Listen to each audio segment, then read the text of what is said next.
Сэлэнг аймгийн Хөдөр суманд орших хандгаа дөртөөнөөс төмөртөн орд хүртэлх 40 орчим километр урттай төмөр замыг өнгөрсөн амралтын өдөр нээж анхны тээвэрлэлтийг хийсэн байна. Дээрх төмөр замын бүтээн байгуулалт нь үндэсний хөрөнгө оруулалтаар үндэсний компаниуд гүйцэтгэсэн төмөр замын салбартах анхны томоохон бүтээн байгуулалт болж байгаамаа. Сэлэнг аймгийн Хөдөр суманд орших төмөртөн ордоос хандгаа дөртөө хүртэлх 33.4 км төмөр замыг энэ сарын 3-ны өдөр нээж анхны тээврийг хийсэн юм а. За өнгөрсөн 2 дугаар сарын 1-ний өдрийн засгийн газрын тогтоолоор тус төмөр замыг ачиж буулгах терминалын хамт Монголын төмөр зам төрийн сувилт компани эзэмшилд шилжүүлэхээр шийдвэрсэн дагуу төмөртэй хандгаатын төмөр замыг энэхүү үндэсний компаниуд шилжүүлэн өгч байна. Энэ одоо төмөр замдаг явах тээврийн состав тийм ээ зүтгүүр энэ бүх юм чинь Монголын төмөр замын одоо хэдэн жил хадгалагдсан. Тэ хадгалагдаж ирлээ шүү дээ тийм. Өнөөдөр энэ бажимлыг энэ хөдрийг ачаад хөдөлж байгаа нь бол үнэхээр Монгол бол бас нэг ингээд урагшаах гараанаас хөдөлж байна гэдгийг илэрхийлж байгаа зүйл гэж би хараад.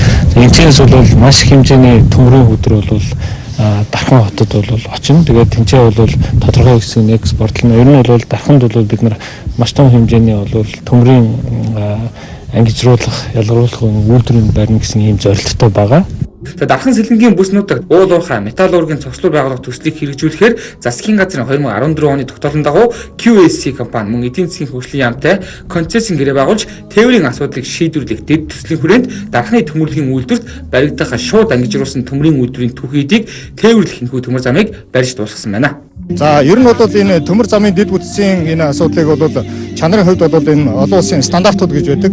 Тэгэхээр энэ стандартын дагуу одоо баригдсан одоо сая одоо 12 дугаар сард бол улсын комисс хүлээж авсан байж байгаа. За тэгээд чанарын шаардлагын дагуу маш сайн баригдсан төмөр зам байна гэж одоо үнэлэгдэж улсын комисс хүлээж авсан байна.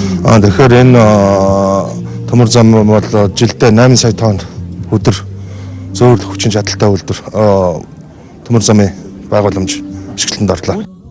Тус төмөр замыг ачиж буулгах 3 терминал хамгийн сүүлийн үеийн техник технологи тохиолдол холбооны хэрэгслээр тоногдсон төмөр замын гарам өртөө зэрэгээс бүрдсэн иж бүрэн цогцлол юм. За 1 жил гаруй хугацаанд барьж байгуулснараа онцлог юм а.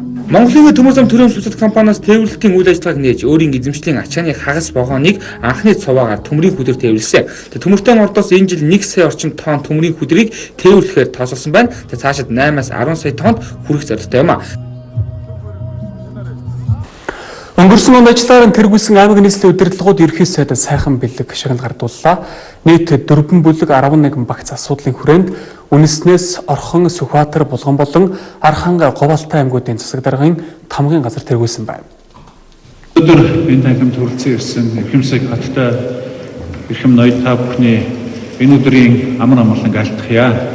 Монгол Улсын засгийн газрын 2013 оны 322 дугаар тогтоолоор батлагдсан хян шинжилгээ үнэлгээний шалгуур үзүүлэлтээр хамгийн өндөр оноо авч 2015 оны үйл ажиллагааны үр дүнгээр тэргүүлж байгаа аймаг нийслэлийн удирдлагууд та